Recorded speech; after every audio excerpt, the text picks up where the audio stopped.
Hey guys, so today I'm going to be looking at teachers will never forget these students. So yeah, let's just get right into the video. I taught math to 5th to 8th graders, had a student who did very well, always pleasant, helped others, etc.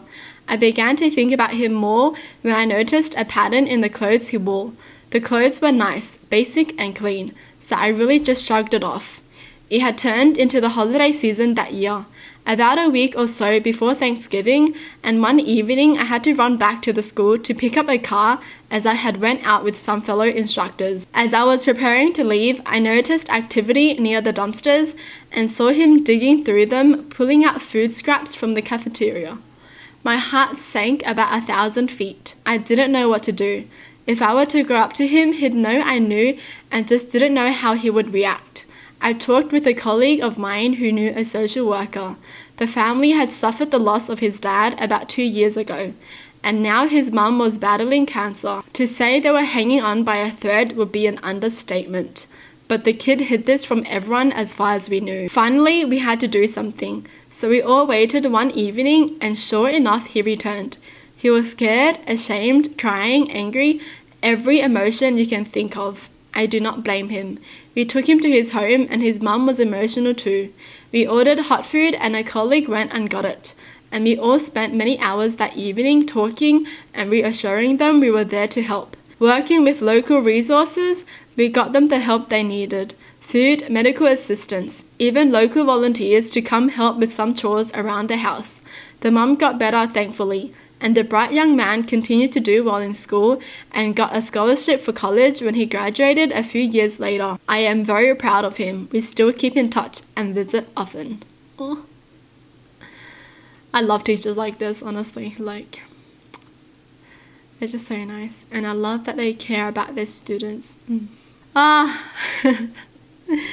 Man, I'm happy that I'm getting emotional. One of my students told me as a child she wanted to grow up to be a strawberry, and then cried when she realized she couldn't because she was a human being. Very sweet girl. I want to be a strawberry. Does she want to get eaten or something? I don't get it. I want to be a strawberry, please. My grandma made me sleep on the porch because she cooked some veggies, and I told her, "Woman, where's the meat?" Wow. I ain't never seen a pencil like this. Can I keep this and show my dad? Talking about a regular mechanical pencil. Oh, really? The student who had no water or electricity at home, but we allowed him to shower at school and we washed his clothes. Oh, such nice teachers. The student who had never been in a lake that we took camping. He was so excited but didn't know how to swim, so he just stood in the water up to his neck and grinned. Lovely. How cute. Lovely. The student who found me on Facebook after 20 years to tell me I made a difference in her life. She came to my state and took me to dinner and told me I was there for her when her home life was terrible. I had no idea. I'm just kind to everyone, as teachers should be. They should just be nice to everyone without judging anyone, right? I teach at a prison. The first inmate I had graduate under my teaching cried when he looked at his diploma. He was the first in his entire family to graduate. It was quite the accomplishment and I was very... I'm so glad he's doing things for the better now. I had a 7th grader that was the biggest, happiest doofus. He actually was pretty intelligent, but he was such an open book and didn't put much effort into school that he came across as a bit of a fool. Other teachers treated him like a nuisance because he definitely was a distraction to the other kids. He didn't try to be disruptive, he just was. But he lit up the room with positive energy and was genuinely happy to enjoy every moment of being alive. I didn't understand how his prior teachers were annoyed by him because he genuinely was a ray of sunshine and he made everyone a little happier by being in his presence. He was always smiling, always entertained by life, and it was contagious, kind of like a human golden retriever.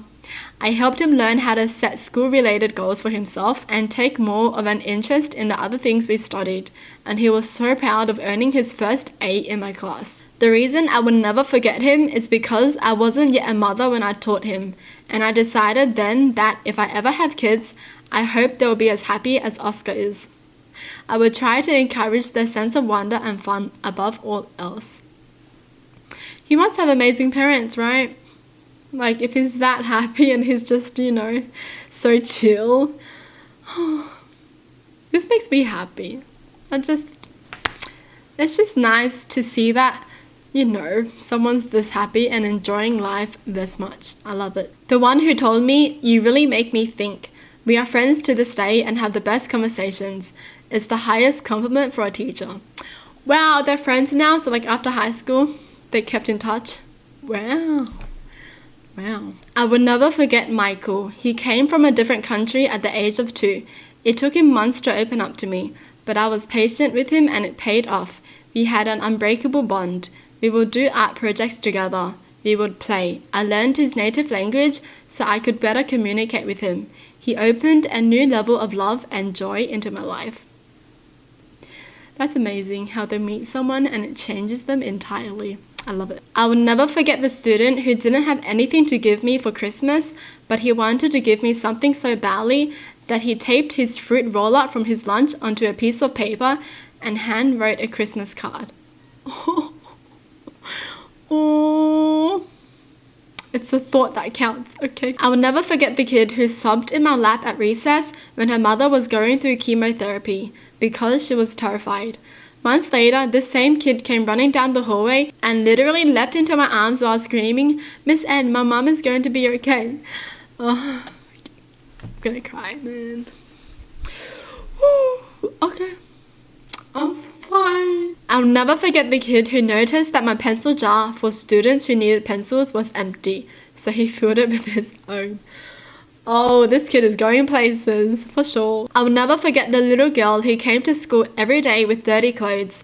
Sometimes the same clothes she had on the day before. She made her lunch herself at 6 years old and she never had anything fresh or healthy. It was generally packaged because that's what they had. She would also hug anyone and everyone because she was so desperate for affection. I was a student teacher, but the principal was trying to get authorities involved by the time I left. I hope she got help. Oh, I hope she did too. I hope she's okay now. I hope she's living a better life. I'll never forget the kid who emailed me on the weekends and over holidays just to tell me what's going on and to say hello. How cute. I feel like this is it with kids, you know. Some kids are just, you know, so open and they just want to chill, you know. They just want to tell people what they're doing. They just want to tell the teachers everything and it's nice. Madison, who had a beautiful smile. Oh, such nice teachers. Well, that's it for the video. Hope you guys enjoyed. Tell me in the comments down below what your thoughts are. And as always, thanks for watching. Hope you guys liked it and I'll see you guys next time. Bye!